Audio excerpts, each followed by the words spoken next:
Vamos orar.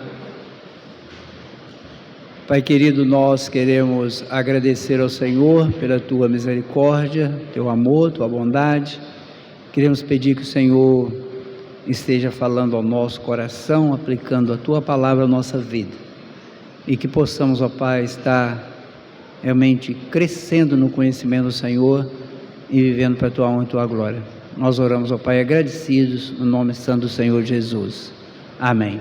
Vamos abrir nossas Bíblias, mesmo assentados, vamos abrir nossas Bíblias em Gênesis, capítulo 19.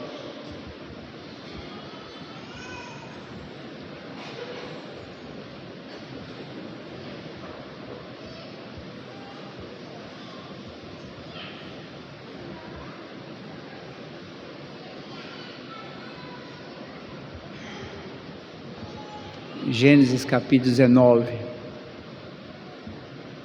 a partir do versículo 23. Nós estamos caminhando no livro de Gênesis, paramos aqui e vamos dar continuidade. Saiu o sol sobre a terra quando Ló entrou em Zoar. Então fez o Senhor chover enxofre e fogo da parte do Senhor sobre Sodoma e Gomorra, e subverteu aquelas cidades e toda a campina, e todos os moradores das cidades, e o que nascia na terra. E a mulher de Ló olhou para trás e converteu-se numa estátua de sal. Tendo se levantado Abraão de madrugada, foi para o lugar onde estivera na presença do Senhor, e olhou para Sodoma e Gomorra, e para toda a terra da campina, e viu que da terra subia fumaça, como a fumarada de uma fornalha. Ao tempo que destruía as cidades da campina, levantou-se Deus de Abraão, e tirou a Ló do meio das ruínas, quando subverteu as cidades em que Ló habitara. Subiu Ló de Zoar, e habitou no monte, ele e suas duas filhas, porque receavam permanecer em Zoar, e habitou numa caverna, e com ele as duas filhas. Então a primogênita disse à mais moça: nosso pai está velho, e não há homem na terra que venha unir-se conosco, segundo o costume de toda a terra. Vem, façamo-lo beber vinho, deitemo-nos com ele, e conservemos a descendência do nosso pai. Naquela noite, pois, deram a beber vinho a seu pai, e entrando a primogênita se deitou com ele, sem que ele o notasse, nem quando ela se deitou, nem quando se levantou. No dia seguinte disse a primogênita mais nova: deitei-me ontem à noite com meu pai, demos-lhe a beber vinho também esta noite, entra e deita-te com ele, para que preservemos a descendência de nosso pai. De novo, pois, deram aquela noite a beber vinho a seu pai, e entrando a mais nova se deitou com ele, sem que ele o notasse, nem quando ela se deitou, nem quando se levantou. E assim as duas filhas de Ló conceberam do próprio pai. A primogênita deu à luz um filho e lhe chamou Moabe, e é o pai dos moabitas até o dia de hoje. A mais nova também deu à luz um filho e lhe chamou Ben-Ami, é o pai dos filhos de Amon até o dia de hoje. Meus irmãos, nós vimos no capítulo 18, 19, que Abraão recebeu aqueles 3 homens na sua tenda, capítulo 19, né? 18 e depois 19, e depois esses homens, um deles fica com Abraão conversando, e era o Senhor, e os outros 2, depois de Abraão ter recebido os 3 com um banquete, nós falamos sobre isso, o quanto ele foi hospitaleiro, e esses homens falaram com Abraão e Sara que eles teriam um filho, e agora nós encontramos esses homens foram no capítulo 19, nós vimos no capítulo 19, que eles foram para Sodoma e foram recebidos lá por Ló. E na noite que eles chegaram lá, eles chegaram à tarde, Ló leva para a casa deles, não deixou eles ficarem na praça, e os homens de Sodoma tentaram manter relação sexual com esses anjos, os homens, e foram impedidos pelos próprios anjos ao ficarem cegos. E no outro dia pela manhã, nós vimos aqui no início do capítulo 19, que no outro dia pela manhã, Ló é tirado da cidade juntamente com a sua esposa e as 2 filhas. É ofertado a ele ir para as montanhas. Ele prefere ir para Zoar, uma pequena cidade que existia próximo da campina lá de Sodoma, e aí ele vai para lá. Agora ele está chegando em Zoar. Nós sabemos que isso é Moisés que escreve Gênesis. Ele está fazendo um apanhado, e ele está chegando em Zoar, ou chegando próximo a Zoar, quando Deus manda fogo e enxofre do céu para destruir a região. Não foi só sobre Sodoma e Gomorra. O texto mesmo vai dizer para nós que ele destruiu as cidades da campina. Ele destruiu todas as cidades, com exceção de Zoar, porque Ló foi para lá. Então ele destrói as cidades da campina com fogo e enxofre. Então Sodoma e Gomorra e a região são consumidas, e diz o texto que morreu tudo, homem, mulher, criança, animal, destruiu tudo, não ficou nada. Então Ló, depois de ir para Zoar, ele decide ir para um monte onde acontece essa relação entre as filhas e ele, que vai gerar 2 meninos, um de nome Moabe, que é o pai dos moabitas, e o outro que é o pai dos amonitas, que se tornam depois grandes adversários de Israel. Vamos ver o que o texto tem para nós. Os versículos 23 a 25, se você tiver com a sua Bíblia aberta e ler, esses 3 versículos, 23, 24 e 25, ele nos mostra que Deus fez chover enxofre e fogo sobre as cidades e toda a campina, a região toda, e seus moradores até as plantas, diz o texto, e subverteu aquela cidade, toda a campina e todos os moradores das cidades, e o que nascia na terra, destrói tudo, não sobra nada.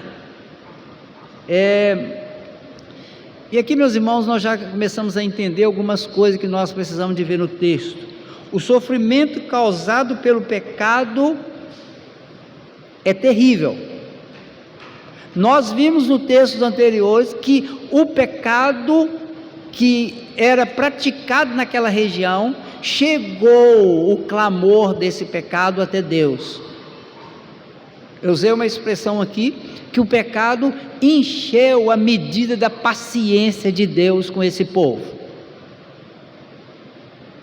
E esse pecado do povo trouxe um sofrimento terrível, porque morre tudo e todos.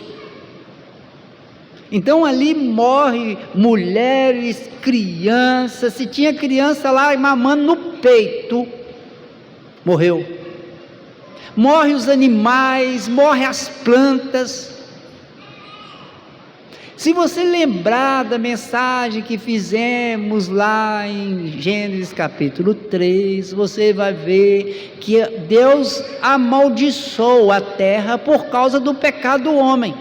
E essa maldição por causa do pecado agora é demonstrada aqui.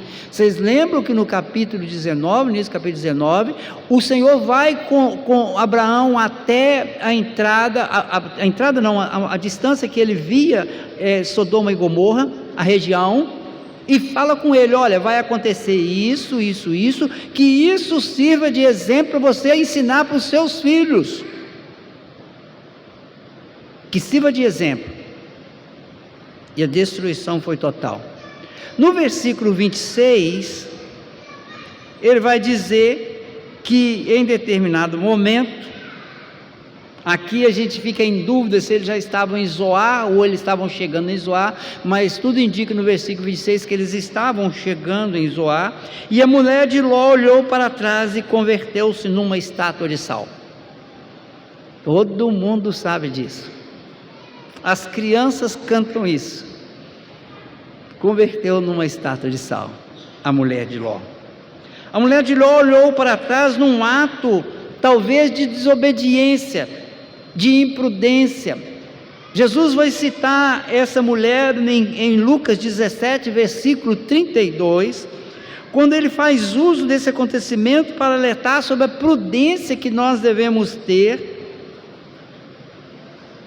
Ele alerta com relação à vida neste mundo. Ele cita essa mulher, lá em Lucas 17, versículo 32, ele cita ela. Meus irmãos, o que tem que nos trazer, no mínimo, a uma reflexão, são os motivos pelos quais essa mulher olha para trás. Nós entendemos que o fato de simplesmente olhar para o que estava acontecendo em Sodoma e Gomorra não era um problema em si mesmo, porque Abraão olhou pela manhã, ele levanta de madrugada e olha, e viu que estava levantando fumaça de Sodoma e Gomorra, da região. Mas o anjo havia dito para Ló, as suas 2 filhas e a esposa dele: não olhe para trás. E essa mulher olha. Meus irmãos, eu fico pensando, por que ela olhou? Primeiro, ela olhou porque foi uma desobediência. Foi dito a ela: não olhe para trás. Talvez ela tenha tido curiosidade, talvez ela tinha um apego à vida de Sodoma. Se você linkar o texto com a palavra de Jesus lá em Lucas, você vai entender isso, que ela talvez fosse apegado às coisas de Sodoma. Talvez ela teve compaixão dos moradores, ficou com pena dos moradores, dos amigos dela que ficaram lá, das amigas que ficaram, das crianças que ficaram, e ela resolve olhar para trás e se torna uma estátua de sal. Ela morre. Ela morre porque olhou para trás. Quando nós chegamos no versículo 27 e 28, nós vamos ver que Abraão, ao amanhecer do dia, tendo levantado Abraão de madrugada, foi para o lugar onde estivera na presença do Senhor e olhou para Sodoma e Gomorra e viu que a terra toda estava sendo destruída pelo fogo. Então Abraão, ele olha, mas Ló foi retirado de lá por causa da aliança de Deus com Abraão, porque o texto vai nos dizer isso, que Ló foi retirado porque Deus tinha feito uma aliança. E vai dizer no versículo 29, lembrou-se Deus de Abraão e tirou Ló do meio, tirou Ló de lá, porque lembrou Deus de Abraão. No versículo 30, começa aqui uma parte complicada, porque no versículo 30, subiu Ló de Zoar.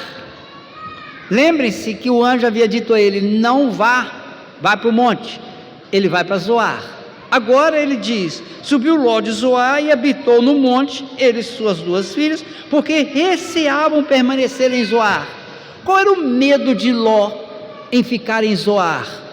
O medo dele é porque o pecado que tinha na campina também estava em Zoar.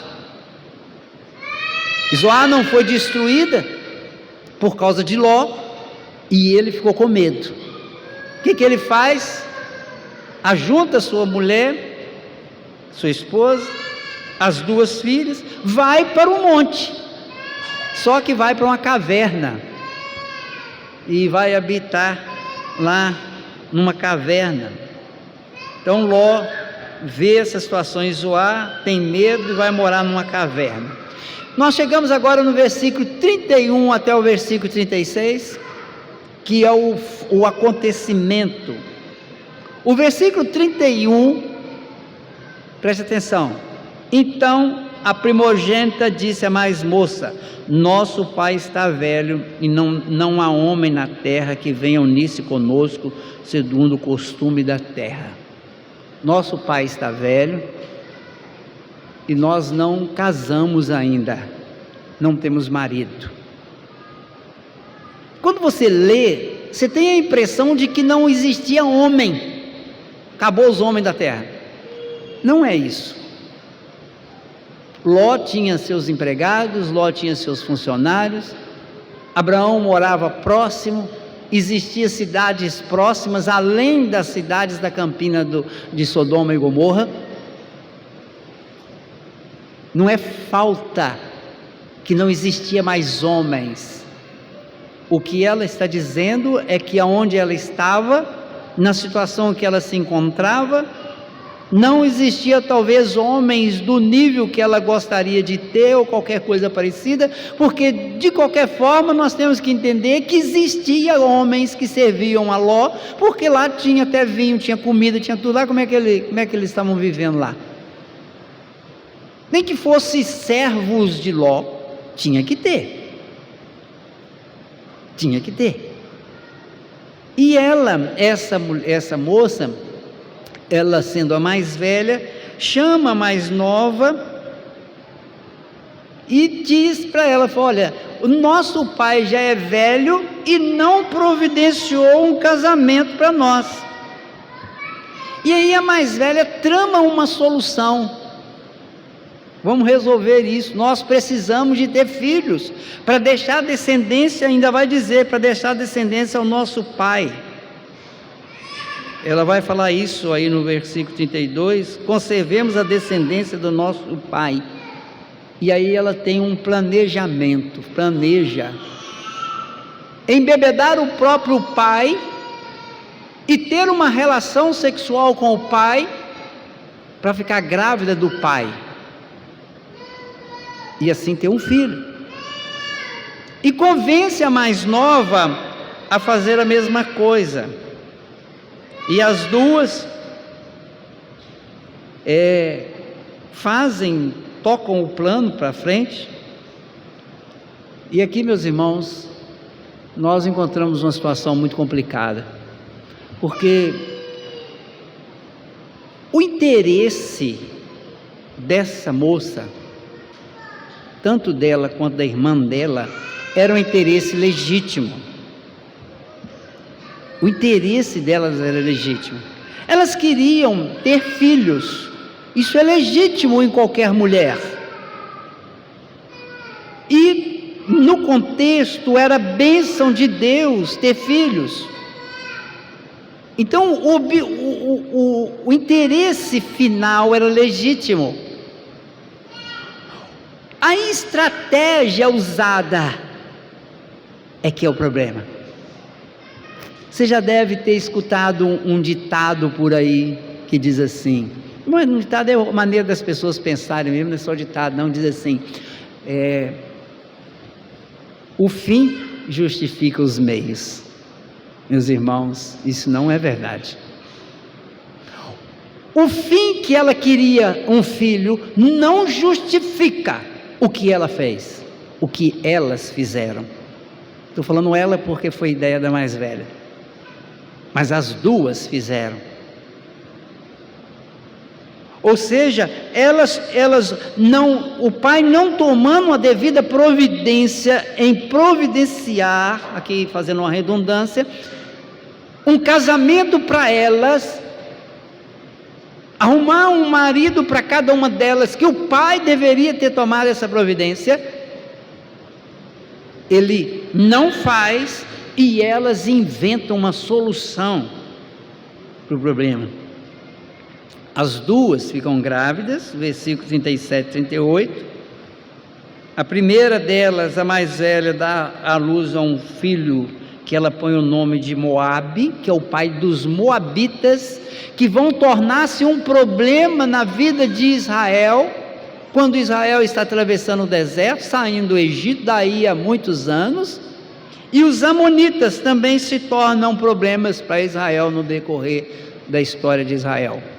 E aí, meus irmãos, só para entendermos mais as consequências disso, porque quando Israel estava tendo problema com os moabitas, os moabitas usaram uma estratégia contra Israel, numa orientação de Balaão, aquele profeta que andava na mula, que a mula falou com ele, que orientou os moabitas a colocarem as suas jovens na fronteira com Israel, para que os homens de Israel desejassem as filhas dos moabitas, tivessem relação com elas, e assim Deus pesasse a mão sobre Israel. Filho dessa jovem aqui, descendente de Ló, filho neto de Ló.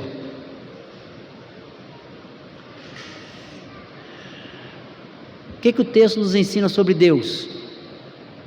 Primeiro, como sempre, a gente sempre descobre que Deus é misericordioso, não é? Deus é misericordioso porque Ele providencia a saída de Ló. Ele tira Ló, a sua esposa e as suas 2 filhas. Misericordioso, porque Ló estava metido no meio daquele povo de Sodoma e Gomorra. Ló estava envolvido com aquele povo, apesar de que ele não pensava tanto quanto aquele povo, porque ele fez até a loucura de oferecer as 2 filhas para aqueles homens que queriam manter relação com aqueles anjos. Mas Deus é misericordioso e tira ele de lá. Deus é um Deus fiel à sua aliança, porque diz o texto que Ele lembrou de Abraão quando Ele tirou Ló. Ou seja, mesmo numa situação tão catastrófica, Deus ainda é misericordioso. Deus é fiel à aliança. Eu sei que muitos não acreditam em aliança de Deus, mas a aliança, ela é bíblica. Deus é fiel à aliança. Não Ele é fiel a nós, mas Ele é fiel à aliança que Ele fez. Ele é fiel ao nome dEle, Ele é fiel ao caráter dEle. E se Ele diz que Ele faz uma aliança com você, Ele fez uma aliança com Abraão, Ele vai cumprir a aliança, e Ele tira Ló de lá por causa dessa aliança. E por último, o que nós temos que aprender sobre Deus é que Deus não brinca com o pecado. Deus tem ira contra o pecado. Não trate o pecado como brincadeira. Deus não derramou fogo sobre todo aquele povo, não matou mulher, menino, criança, cachorro, gato, cabrito, carneiro, cavalo, matou tudo, cobra, jacaré, periquito, papagaio, se tivesse lá, matou tudo, porque Deus se ira contra o pecado. Essas catástrofes em decorrência do pecado são para mostrar para nós o quanto foi sério o ato de Adão, o nosso representante, o nosso pai legal, o quanto o ato dele foi sério. Deus não brinca com o pecado, e nós precisamos de entender isso. Esse texto também nos ensina algumas coisas sobre o homem, porque esse texto nos mostra que o homem sem Cristo, ele provoca, ele anda tanto segundo as concupiscências do seu coração, que ele provoca a ira de Deus a tal ponto de Deus destruir toda uma região, e Deus vai queimar toda a sua criação. Ele vai incinerar, ele não vai destruir no sentido de que não vai haver mais a sua criação, porque não vai criar de novo. Ele vai incinerar tudo isso para poder restaurar a criação contaminada com o meu e com o seu pecado. Então o homem sem Cristo, Nós vimos lá em Coríntios que Paulo vai dizer: olha, tem gente que tem coragem de fazer realmente ter relação até com a sua madrasta. 1 Coríntios capítulo 5. E aqui não está muito longe daquilo que Paulo disse que aconteceu lá em Coríntios. Então Deus, nós entendemos que sem Cristo o homem vive segundo os desejos pecaminosos do seu coração, e estes homens serão eternamente afastados da presença do Senhor, e aí irão para um lugar onde haverá choro e ranger de dentes, e aonde o fogo não se apaga. Mas em Cristo, que foi morto na cruz do Calvário, ou entregou a sua vida na cruz do Calvário, exatamente num projeto de Deus, exatamente para agir com misericórdia sobre a vida de pecadores, para mostrar a sua misericórdia. Ele mostra a sua ira, destruindo tudo, mas também mostra a sua misericórdia, perdoando pecadores que não merecem o perdão. Nós não merecemos perdão, meus irmãos. Se você acha e pensa que você merece perdão, você está redondamente enganado. Você é perdoado porque Jesus deu a vida dele na cruz do Calvário por você. Você não merece nada mais do que o inferno. É o que você merece e que eu mereço. Isso é o que nós merecemos. Mas ele sofreu sendo justo, íntegro, sem pecado, para tomar sobre si a ira que Deus lança sobre uma região toda. Ele recebe tudo aquilo por mim e por você. Então o homem em Cristo, esse pode se afastar do pecado. O que fazer com esse texto? A história é muito bonita, vamos fechar a Bíblia, vamos embora para casa. Não. O que fazer com o texto? Primeiro, viver próximo, ou seja, se relacionando com pecadores que têm o seu coração entregue às concupiscências no próprio coração, tem consequência. Tem consequência. Põe isso na sua cabeça. Se você vive com muita intimidade, se relacionando com pecadores, rompendo com o que diz o Salmo 1, não ande, não pare, não se assente na roda de escarnecedores, saiba que isso tem consequência. As filhas de Ló, elas só fizeram aquilo que elas viam na própria cidade onde elas moravam. Vocês podem ter certeza disso. Porque se aqueles homens naquela cidade tinham coragem de tentar manter relação sexual com outros homens, na casa de Ló, eles tinham qualquer coisa de bandaleira que envolve ordem sexual nas suas famílias. Com isso, meus irmãos, lembre-se, segundo ensinamento que nós temos aqui nesse texto, a sua comunhão é com a família da fé, é com gente que pensa diferente, com gente que é salvo, com gente que não está envolvido em pecados terríveis, que provocam a ira de Deus. Terceiro ensinamento: saia de Sodoma e não olhe para trás. Se você está vivendo em Sodoma, e aqui Sodoma é o mundão que está por aí, se você está comendo a lavagem do porco, se você está voltando ao vômito do cão, e eu estou citando Bíblia, estou citando Bíblia, é o filho pródigo que foi comer a comida do porco, é o cachorro que volta ao próprio vômito. Se você está metido nisso, você está em Sodoma. Saia de Sodoma e não olhe para trás. Não deseje aquilo que ficou para trás. Não tenha misericórdia de quem Deus não teve misericórdia. Preste bem atenção. Não tenha misericórdia de quem Deus não teve misericórdia. Você não é mais santo que Deus. Se Ele não teve misericórdia, junte as trouxas e corre. Não olhe para trás. Saia de Sodoma e não olhe para trás. Quarto ensinamento aqui nesse texto: cuide de seus filhos, encaminhando eles na vida. Nós estamos com a igreja cheia de crianças. O que serão esses meninos e essas meninas daqui a 20 anos? Tomara que eu já tenha morrido. Tomara que eu já tenha ido embora. O que eles serão? Será que Ló pensou algum dia na sua vida que as suas filhas iriam embebedá-lo e ter relação sexual com ele para gerar filhos? Duvido que ele pensou nisso.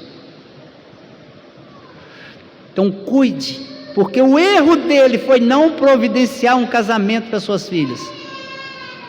Que ele arrumasse um criado dele, que ele fosse lá no Abraão e falasse: Abraão, me arruma aí uns 2 funcionários seus para me levar para casar com as minhas filhas. Eu não sei o que ele tinha que fazer, mas alguma coisa ele tinha que fazer. Então providencie, encaminhar os seus filhos no caminho do Senhor. Providencie isso, porque senão você corre o risco de ver eles tomando decisões que não deveriam tomar. Você precisa de providenciar isso. Ah, pastor, mas nós já passamos da fase de pai e mãe decidir com quem filho e filha vai casar. Eu não tenho certeza se passamos, não.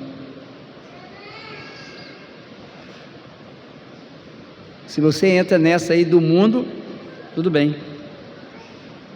Tudo bem nada, né? Você vai passar problemas. Por último, nunca tente resolver seus problemas fora da vontade de Deus. Por mais que você tenha um fim justo, um fim aprovado por Deus, o caminho que você tem que andar para chegar nesse fim é o caminho da palavra do Senhor, é o caminho de Deus. Não tente cortar caminho, não tente inventar modas. Se Deus falou com você, você tem que chegar lá, e você não fique cortando, inventando moda. Porque o que nós fazemos? Ah, filho é bênção de Deus. Eu sou crente, eu gostaria de ter um filho. Filho é bênção de Deus. Então eu vou cortar caminho. Ah, não, casamento tem um problema muito sério, né? A gente tem que viver casado o resto da vida.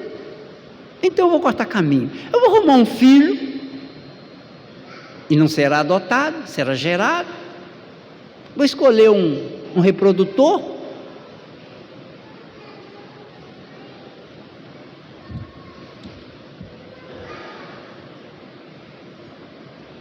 Isso não dá certo.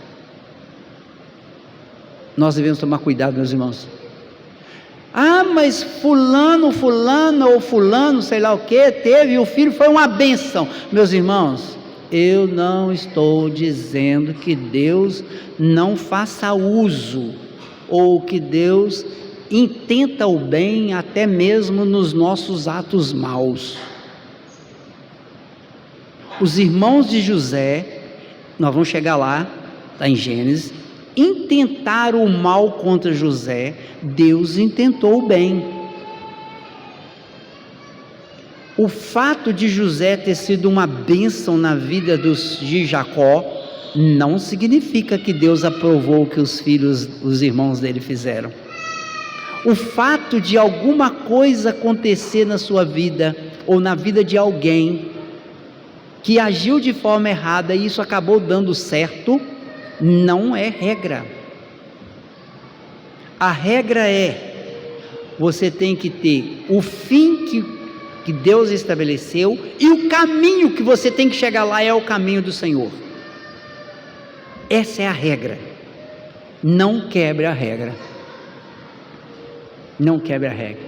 Então esse texto, só para nós encerrarmos, apesar de Ló ter saído de Sodoma pela misericórdia do Senhor, ele levou consigo as consequências da sua vida no meio de uma sociedade entregue às concupiscências do seu próprio coração.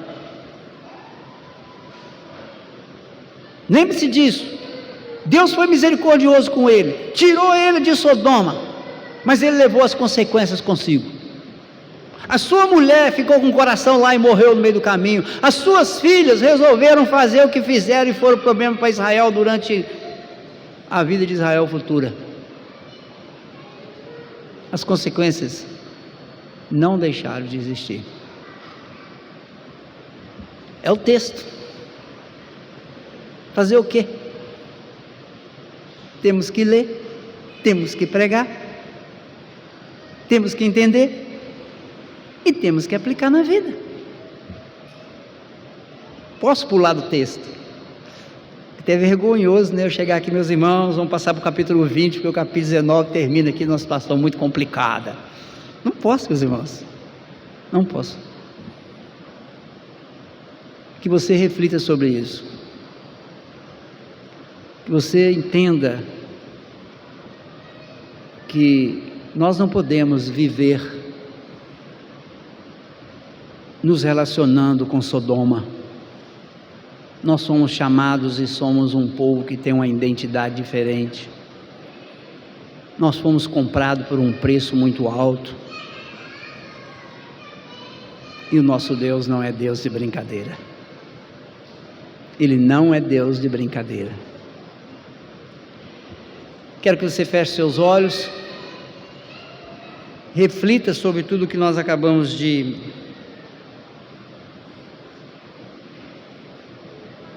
pensar e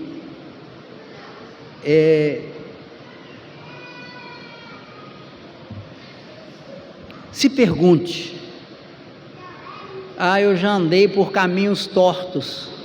Não tem problema, nós cantamos aqui há pouco, eu venho como estou. Coisa boa, coisa maravilhosa, eu venho como estou. Não estou aqui fazendo crítica a ninguém, eu venho como estou. Jesus te recebe de braços abertos, do jeito que você está. Mas põe uma coisa na sua cabeça: sai de Sodoma e não olhe para trás. Providencie na sua vida o que você tem que fazer, os caminhos retos do Senhor, e ande nos caminhos retos do Senhor. Curva a sua cabeça, ore ao Senhor.